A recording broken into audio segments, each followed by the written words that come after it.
سيد المرسلين وعلى آله وأصحابه أجمعين. أعوذ بالله من الشيطان الرجيم. بسم الله الرحمن الرحيم. اليوم أكملت لكم دينكم وأتممت عليكم نعمتي ورضيت لكم الإسلام دينا. বনগাঁ সমাজ কল্যাণ বদরি সংগঠনের উদ্যোগে অনুষ্ঠিত আজকের এই তাফসীরুল কোরআন মাহফিলের সম্মানিত সভাপতি, আজকের সম্মানিত প্রধান বক্তা, আমাদের সুদূর দিনাজপুর থেকে আগত জনাব মাওলানা আবু বকর সিদ্দিক সাহেব, অপরাপর ওলামায়ে কেরাম এবং আমার প্রাণ প্রিয় বনগাঁবাসী, আসসালামু আলাইকুম ওয়া রাহমাতুল্লাহ। সালামের তো জবাব ভালো হয়নি, জোরে দিবা কইবা হবে আসসালামু আলাইকুম ওয়া রাহমাতুল্লাহ।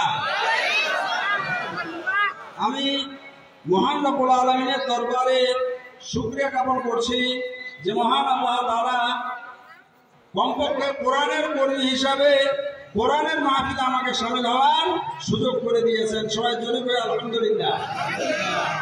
আমি অতিথিতে বিশ্বাসী না, আমি নিজেকে কোরআনের কর্মী মনে করি। কোরআনের কর্মী হিসাবে থাকতে পারলে বেশি লাভ, কি করেন আপনারা?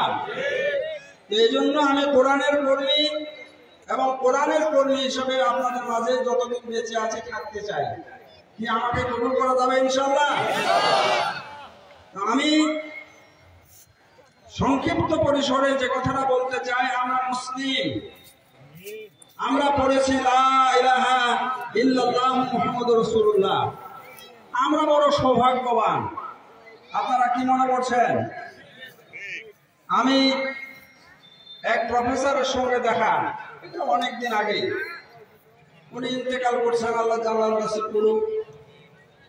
তো আমার বলছে যে হাকিম সাহেব, আমরা বাংলাদেশে জন্মেছি, আমরা আর কি পাইলাম আর কি গ্রহণ করলাম? মানে আমেরিকা, ইউরোপ, কানাডা, ওই সমস্ত দেশে জন্মেলে আমরা বড় সৌভাগ্যবান হতে পারতাম। ওনার একটা বক্তব্য আর কি। আমি ওনাকে বয়স বিবেচনায় খুব বেশি কথা বললাম না, ওনাকে সংক্ষিপ্ত পরিসরে যে কথাটা বললাম যে প্রফেসর সাহেব, আমি আপনাকে উল্টো কথাটা বলতে যাচ্ছি। সেটা হলো যে মহান আল্লাহ তাআলা আমাকে মুসলিম পরিবারে জন্মলাভের সুযোগ করে দিয়েছেন, এটা আমার জন্য বড় সৌভাগ্য। কি বলেন আপনারা? আল্লাহ না করে হিন্দু, বৌদ্ধ, খ্রিস্টান পরিবারে কোনো জন্মলাভ করলে আমরা ওইখানে ডুবে থাকতাম। মুসলমান হওয়ার সৌভাগ্য লাভ করতে আমরা পারতাম না।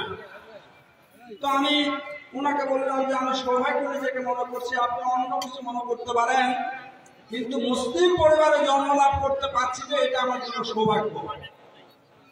কারণ আমি যে জীবন ব্যবস্থাকে লালন করি, আমি যে কোরআনকে বিশ্বাস করি, আমি যে ইসলামকে অনুসরণ করে চর্চা করি, এই কোরআনের শুরুতে লেখা আছে আলিফ লাম মিম যালিকাল কিতাবু লা রাইবা ফীহি, অর্থাৎ আলিফ লাম মিম যালিকাল কিতাব মানে এই কিতাব কোরআন, লা রাইবা ফীহি, এর মধ্যে কোনো সন্দেহ নাই এবং সংশয় নাই। পৃথিবীর এমন কোন কিতাব রচনা হয়নি, এমন কোন কিতাব খুঁজে পাওয়া যাবে না যার শুরুতে লেখা আছে যে এইটার মধ্যে কোনো সন্দেহ নাই, সংশয় নাই।